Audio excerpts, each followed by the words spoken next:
특히 주로 옆으로 누워서 잔다라고 하는 표현에서 초점을 맞춰서 봤을 때는 경관절 충돌 증후군이라고 하는 부분이 제일 가능성이 높지 않을까 싶습니다.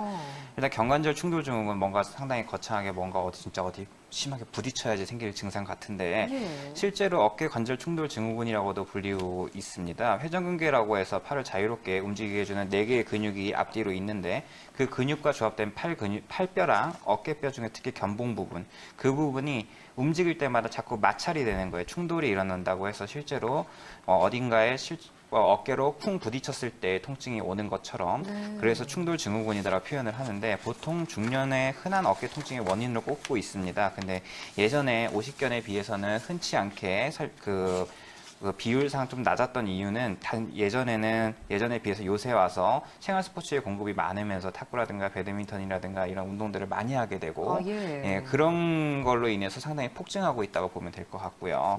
근데 보통 이제 팔을 올릴 때 이제 어깨 앞쪽의 통증이 특히 심해져요. 그러면서 또 야간의 통증이 또 상당히 심하고요. 근데 이제 그쪽으로 보통 누워서 자기도 힘들고 보통 이런 부분들이 생기는데 보통 막상 잠이 들면 또 전혀 통증이 안 느껴진다든가 그냥 분명히 내가 이쪽으로는 아파서 못 누웠는데 자고 일어났는데 그쪽으로 자고 있다든가 이런 경우가 있을 수 있고요. 근데 이제 초기 상태는 보통 어깨를 움직일 때 어깨에 소리가 나기도 하고 해서 보통 어깨뼈랑 팔뼈가 마찰되면서 되게 생기는 소리거든요.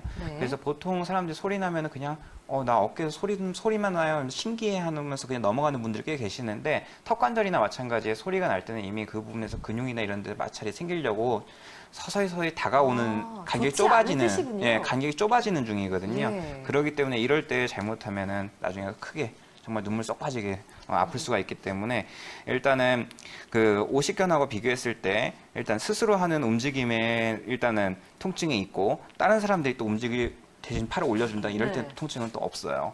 예, 그런 부분들에 초점을 맞춰서 좀 보면 어떨까 싶고요. 근데 일단 어디가 됐든 간에 약간이나 통증이 생긴다, 뭔가 좀 소리가 난다 이러면은 무조건적으로 점검을 받아보는 게 가장 좋지 않을까 싶습니다. 네, 그렇겠죠. 일단 시청자님께서는 사연 보내주셨던 걸 보니까 평소에 탁구를 즐겨 치신다고 했는데 이런 부분에서 봤을 때 어깨관절 충돌 증후군이라고도 불리는 견관절 충돌 증후군이 발생한 것 같다라고 진단을 해주셨는데요.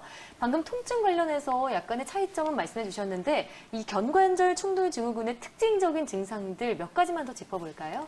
일단은 수면이나 수면 시에 어떤지, 그 다음에 이제 그 소리나 이런 부분들도 초점이 될 수가 있고요. 그 다음에 이제 남이 움직여줬을 때, 그러니까 능동적인 상태와 수동적인 상태, 그러니까 스스로 움직였을 때나 아니면은 그 남들이 움직여주는 상태, 그럴 때 통증이 언제 생기는지 그런 부분을 포인트로 삼으면 되지 않을까 싶습니다.